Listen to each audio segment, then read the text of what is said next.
Did I hear you say you're tired of the healing journey? That it's not working? That it's a hoax? Did I hear you say that? Don't worry, relax, you're not alone. You're not alone. Let's reason together a bit on it. Once again, I'm here to remind you that healing is possible, but it takes time. Give yourself grace. Be patient with yourself. Take it easy on yourself. You really need to take it easy on yourself. Do you know how many years you stayed with that pain? Do you know how many years that program started? Do you remember? You probably live with that trauma for 20 years, and it's like that trauma is like an energy, and you've shifted or transformed that energy into different things, into different situations, into different areas of your life. You've transformed it so that you could survive, so that your nervous system could get through. And now you just suddenly realized one day that all these things I've said I'm not it. Oh, I like being on my own. Oh, I'm a very quiet person. Oh, I don't love people. Oh, I don't love hugs. Oh, I don't love this. I don't love that. You suddenly realized one day that those were trauma responses. That was never you. You suddenly realized that everything you said after I am was never you. You suddenly realized that it was simply trauma response. And now you need to rewrite it. Now you need to undo it so that you could be a better person, so that you can be your true version of yourself. And then you do a release. You do a release, you do all them practical moves, hugging yourself and all of that. And by the time you're done with that, you felt better. You felt like you've done the work, right? And 2 months later, you find yourself in a situation that brings back that situation, that brings back that situation back to you. And you get triggered, you react. And then you sit back and be like, I haven't done the job. Nah, this is a hoax. Healing is not possible. And I say to you, when you say you've healed, the scenario will be back to test you. The situation will be back to test you. And that's when you really know if you've done the job or if you need to double your effort. That's when you need to intentionally take the right action so that you could finally find closure with that situation or that pattern. Okay, let me give you an example. Let me share an example. I used to be that person that used to say I don't like hugs. I want to use the simplest example. I used to be that person that said I don't like hugs, I don't like when people hug me, keep your hug to yourself, this, that, And it got even to but it was almost affecting my relationship with my children, particularly. What did I do differently? When I was able to trace where that was coming from, I realized it's not about me not liking hugs. It was a trauma response. So what did I do?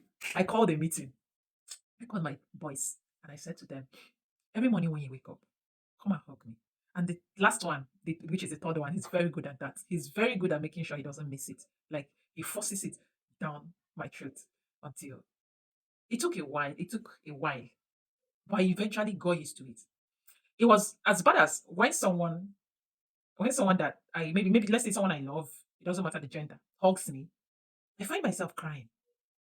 My nervous system doesn't know what that means. He doesn't understand it. But was I able to get rid of that? Yes. Hugs now feel easy. It now feels comfortable. It now feels warm. It now feels acceptable. Why?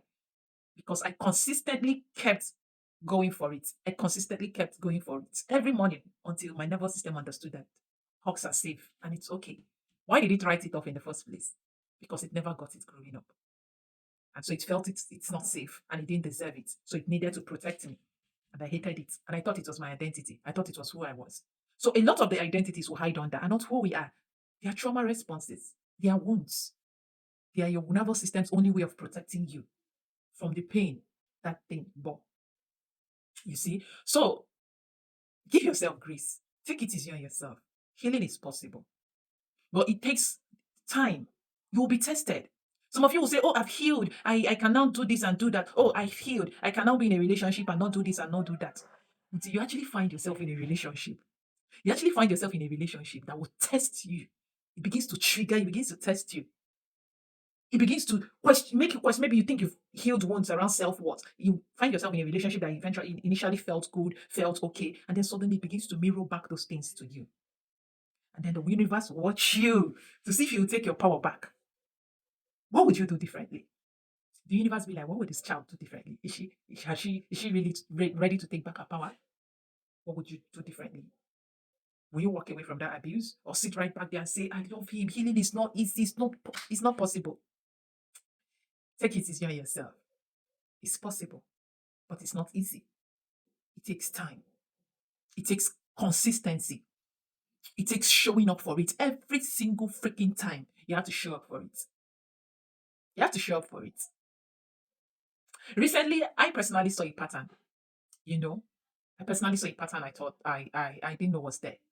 I thought that was the real me. Recently, just very recently, I saw a pattern I thought was the real me, and I traced it back. I traced it right back, and I understood where it was coming from. Instantly, I swung into action. So don't think because I'm out here guiding you through your healing process. Don't think because I'm out here holding space for you as you walk your healing journey. Don't think because I am here that I've healed every aspect of me. No, I've healed some of it. I'm still discovering some of it. But you know the difference is when I discover it, I swing right into action. And one thing I learned recently is not to attach anything to this is who I am. I am this, I am that. You're never really sure why you took on that identity. So I feel better saying I am everything and nothing. And I take it easy on myself. Knowing that that thing I want to put on myself as my identity might be false. It might be trauma response. It might not really be who I am.